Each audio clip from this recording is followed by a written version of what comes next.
And right off the bat, he opens with zero remorse. Notice how defendants in high-profile cases often try to set the tone early. But here, the tone is defiance. Question for you: do you think this helps his case or seals his fate? I am not sorry for something I didn't do, and I am not sorry for the things I did do. Mr. O'Neal, All right. Listen, stop. All right. Listen to me. I'm not You're not going to raise your voice again. I'm not going to raise my voice again. I'm not. I will have you removed from this courtroom. I can sentence you without you being present. Yes, ma'am. You don't conduct I yourself. understand, Your Honor. Thank you.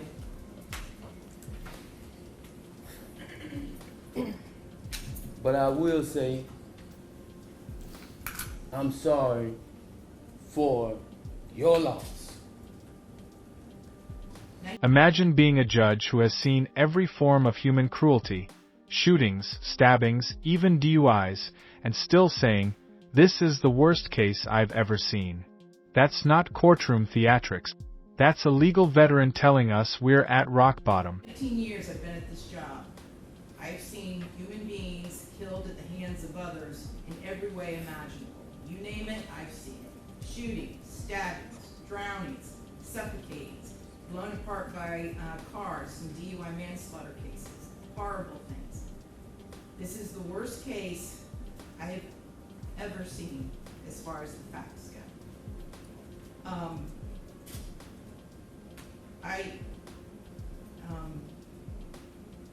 When the person from fire department, when he testified, and when he said that he retrieved the body of... This is where the emotional weight hit. Courtrooms are usually stoic places, but even trained first responders broke down after seeing the scene. Think about that. People who run into burning houses and car wrecks every day couldn't hold it together. Ronnie O'Neal from the home, and all he could do was sob. It took every ounce I had not to start sobbing too, because there is no way any person with any feeling could have witnessed or seen the photos of what occurred that night and not be haunted for the rest of your life. I know I will be. For the rest of my life, I'll be haunted by what I saw as far as the evidence and just the abject cruelty of it all. The abject cruelty. And I was aware, because I reviewed a lot of the discovery ahead of time, as you well know, did a lot of in-camera inspection of a lot of documents. And I was aware there was some evidence, at least, that when you needed to recover from your gunshot wound, that neither your parents nor your Aisha, Ms. Robinson, would let you come recover at their home. I don't know if it's true or not. I'm not going to get into a dispute. I'm just mentioning there was some evidence referencing that in the records. And all I could think about, because I knew that Ms. Barron was not with you romantically at the time, and I knew that she just out of the goodness of her heart let you come stay with her. And it is beyond tragic that that critical decision ended in so much horror for her and for her children. It is unspeakably cruel what happened as a result of that one decision. That 911 call wasn't just evidence. It became a haunting soundtrack of this trial.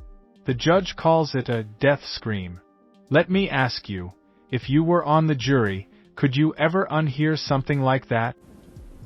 The way that Ms. Barron died was horrific, and that 911 call, which captured truly all of it. You heard, and everyone who's heard that 911 call heard a death scream. If anybody ever wants to know what it sounds like before a human being dies, knowing that their death is imminent, that's exactly what it is. That was a death scream. We're going to see if it's true. But what happened to little Ronivia and to little Ronnie, but I'm going to focus on Ronivia, because she was special. And you could tell Miss Barron had done everything she could to create a beautiful home for her family. I noticed that the Ronivia's bedroom, before you set it on fire, you could tell she tried so hard to make her feel like a princess. Kenyatta did everything she could. And I noticed too in the kitchen, on the refrigerator, she put up magnets that said faith, love, family, hope. And then you know what else happened to that refrigerator during that night? It got splattered with blood all over it due to what happened. This is where the cruelty goes beyond physical violence. It's psychological torture. The child already lived with disabilities, and on top of that, she had to watch her mother attack. This is why prosecutors emphasize aggravating factors during sentencing. This isn't just murder, it's prolonged suffering. Little Ronivia, she couldn't scream, she couldn't run away, and she witnessed what you did to her mother, as far as shooting her mother in the arm with the gunshot. She knew. And the horror that child suffered. And she already had a life where she was born with challenges regarding her physical and her mental disabilities.